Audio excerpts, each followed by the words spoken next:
savez ce qu'elle me fait? En fait, le truc, c'est que... Attendez, je vais me mettre à l'aise parce que c'est... Ah! Est-ce qu'on peut être comme ça?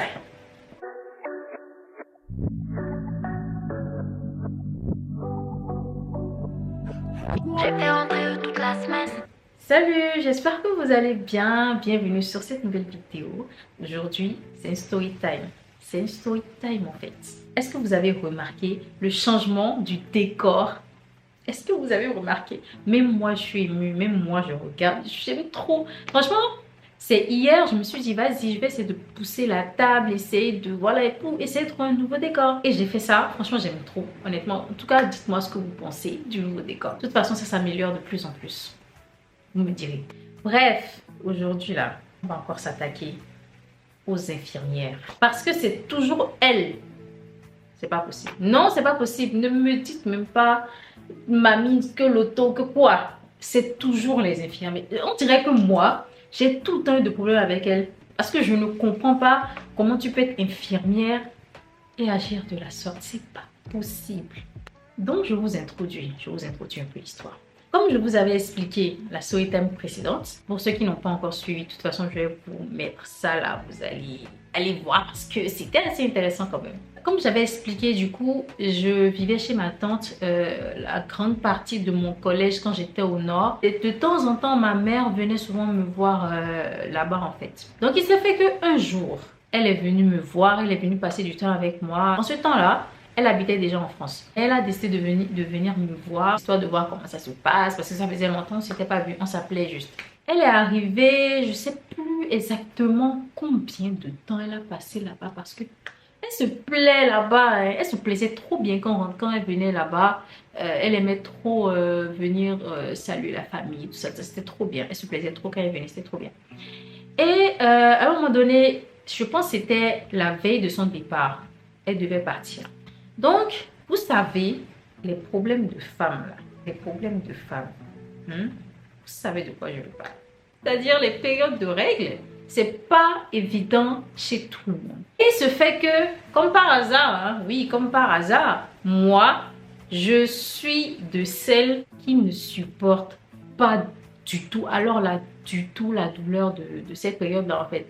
Du coup, c'était la veille de son départ. C'était la veille de son départ. Elle dormait avec moi quand elle était venue passer un peu les vacances là. On dormait dans la même chambre. C'est-à-dire que la veille de son départ, ça a commencé.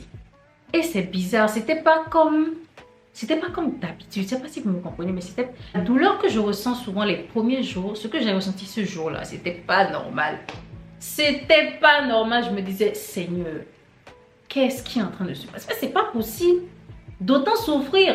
Et tout ça, vous savez, c'est à cause de quoi? À cause de qui? Le jour où je vais attraper le code de Adam et Ève. Celle-là, Ève-là, c'est à cause d'elle que nous toutes, on est en train de souffrir. Cette douleur-là, je ne comprenais pas comment c'était possible d'avoir autant mal en fait. Ça a commencé tout doucement. Ça a commencé tout doucement, tout doucement. J'avais pas envie de réveiller ma mère au départ quand ça a commencé parce que je me disais, c'est les douleurs que j'ai habituellement, c'est pas grave, je vais supporter comme j'ai l'habitude de supporter ou bien je vais prendre mon médicament et tout.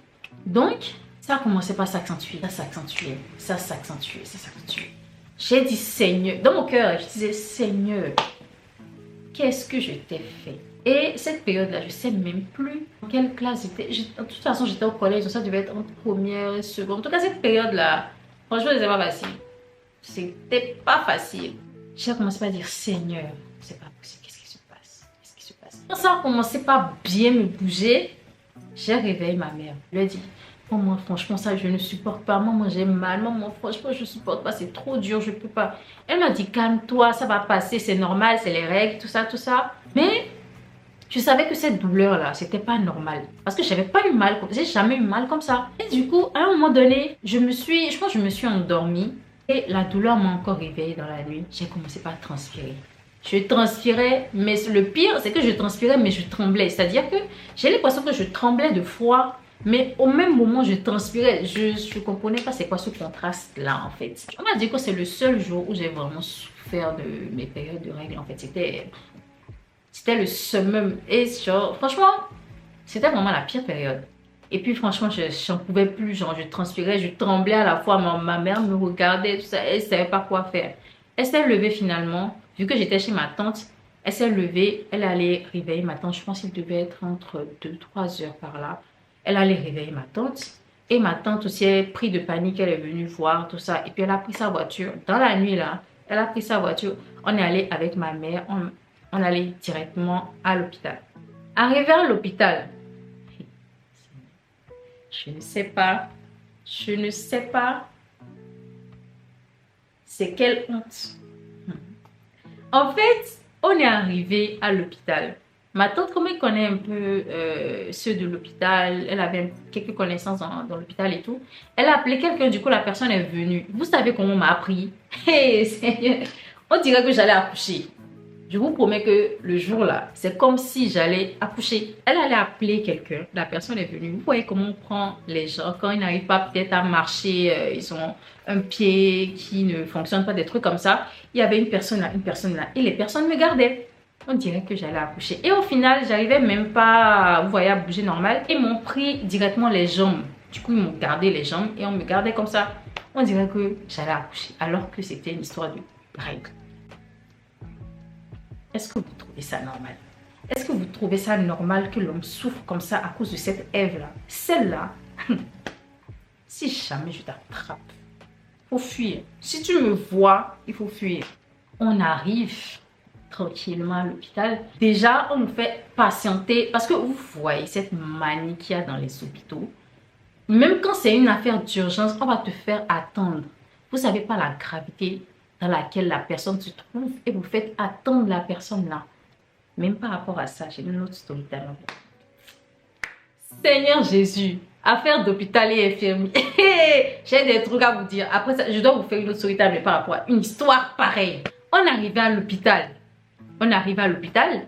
Et puis, ma tante commence par appeler, vu qu'elle connaissait les gens, elle commence par appeler, oui, voilà, on n'a qu'à nous prendre des trucs comme ça. Et au final, on arrive dans une chambre et il y a les infirmiers, je pense que c'était 2 ou 3. On me couche, vous voyez, pour celles qui ont l'habitude d'aller chez la gynéco, etc. Le lit est, enfin, le lit qui est dans la chambre est, on va dire, c'est comme ça, c'est incliné. Et du coup, il y a moyen de, vous voyez, d'écarter et tout ça. Bref. Du coup, j'arrive, c'est pas que j'étais déshabillée et tout ça, j'étais pas dans une situation où je pouvais me déshabiller, vous voyez. Du coup, j'arrive, on me couche sur le lit en question. L'infirmière vient, vous savez ce qu'elle me fait? En fait, le truc, c'est que... Attendez, je vais me mettre à l'aise parce que c'est... Ah! Est-ce qu'on peut être comme ça? Elle vient, tu sais que je suis en période où je n'ai pas la capacité de me déshabiller. Vous savez ce qu'elle fait, cette folle-là? Elle a introduit son doigt. Elle veut. C'est pas qu'elle a. Elle veut. Ma tante était là parce qu'on se disait que c'est normal. Elle veut ausculter, elle veut voir ce qui se passe. C'est en mettant le doigt, tu vas savoir ce qui se passe. Je dis, j'ai mal au ventre. Tu me dis, tu veux mettre le doigt. Tu veux mettre le doigt comment? Et le pire, déjà j'étais dans ma douleur, je souffre. Je suis dans ma douleur, je souffre. Tu veux mettre le doigt, j'ai mal. Et puis, elle me fait que reste là, crier, reste là, pleurer. Quand tu vas accoucher, ça sera pire. À quel moment tu parles comme ça à une patiente? Moi, je vous dis, ces histoires éphémères. Regardez ce qui s'était passé la dernière fois. On a failli me tuer à cause d'une inconscience d'une. Maintenant, elle veut me faire du mal. Qu'est-ce que j'ai fait aux infirmières là? Seigneur Jésus, c'est pas possible. À quel moment? Déjà, je ne suis pas dans la bonne période. Et de deux, elle veut mettre quoi? Je sais qu'elle essayait de crier parce que j'avais mal. Déjà, j'ai mal. Je souffre de mes maux de ventre. Et tu veux forcément introduire ton doigt. Tu veux ausculter quoi? À l'intérieur, alors que c'est dans mon ventre. Alors que j'ai mal au ventre. Il n'y a même pas eu de consultation. Vous voyez, souvent quand vous allez chez les docteurs et tout, on vous hospitalise. C'est un français.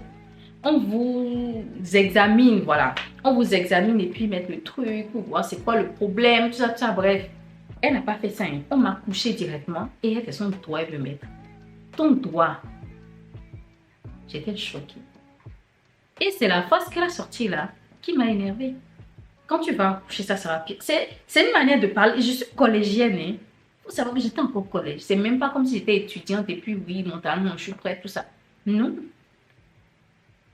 Tu viens dire à une petite de première ou seconde, quand tu vas accoucher, ça sera pire. C'est comme ça, franchement, Je ne sais pas, mais les infirmières, j'ai rien. Les infirmières, j'ai pas eu de problème avec eux. Mais les infirmières, là, elles sont vicieuses. Celles-là, non, je me méfie.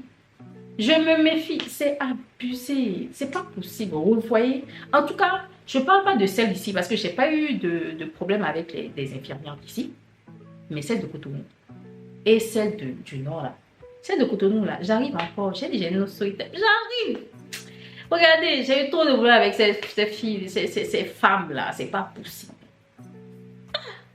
À quel moment tu sors des phrases comme ça aux gens? C'est pas... Franchement, j'étais un enfant, mais dans ma tête, j'étais choquée. Finalement, ma tante, elle m'a fait... Parce que elle voulait mettre le doigt, elle n'arrivait pas parce que j'ai mal. Et c'est normal, en fait. J'ai mal, tu ne mets pas ton doigt. C'est normal. Finalement, ils m'ont fait lever, parce qu'on a attendu que ça se calme. J'avais extrêmement mal. J'ai jamais eu mal de ma vie, en fait, comme ça. Finalement, on m'a fait lever. Quand ça s'est calmé, on est rentré à la maison. J'ai pris mes calmants, j'ai dormi tranquillement. Ces femmes-là, celle-là, hein, celle-là, j'ai une dent contre elle. C'est pas possible, en fait. C'est pas possible. Donc là, on va dire que c'est la fin. C'est la fin de la petite story time. Du coup, c'était pas très long. Je ne sais même pas combien de temps ça va faire. Mais en tout cas, voilà. Je pense pas que ça sera trop long. C'est juste une petite histoire. Je me suis rappelé de ça hier, je crois. Et je me suis dit, bah, il faut que je raconte. Je dois raconter ça. Et j'espère que ça vous a plu. Du coup, je voulais ajouter un truc vite fait. Ça, c'est pour les femmes uniquement. Apparemment, on t'a dit, c'est pas très conseillé d'en prendre, enfin, quand vous avez mal et tout, on m'a dit personnellement que ça peut rendre stérile, donc c'est pas très conseillé. Du coup, moi, ce que je fais, si ça peut vous aider, c'est que moi, je n'en prends pas du tout. Il faut savoir que moi, c'est juste les premiers jours que voilà, c'est la guerre, tout ça. Mais à partir du deuxième, j'ai mal, mais c'est supportable, vous voyez, genre c'est calme, tout ça. Donc voilà, moi, je préfère ne pas prendre l'histoire d'éviter tout risque et tout. Moi, je peux te donner des petits enfants, donc on va pas... À cause de Eve, moi j'ai mal. Et à cause d'elle, maintenant, moi je fais... Non, jamais. Quand on a des enfants, vraiment. Déjà même, c'est sûr que... Et elle attend les enfants. Non, faut attendre, ça va venir. Au bon moment, ça va venir. Le beau sera là, il va te faire tes petits enfants.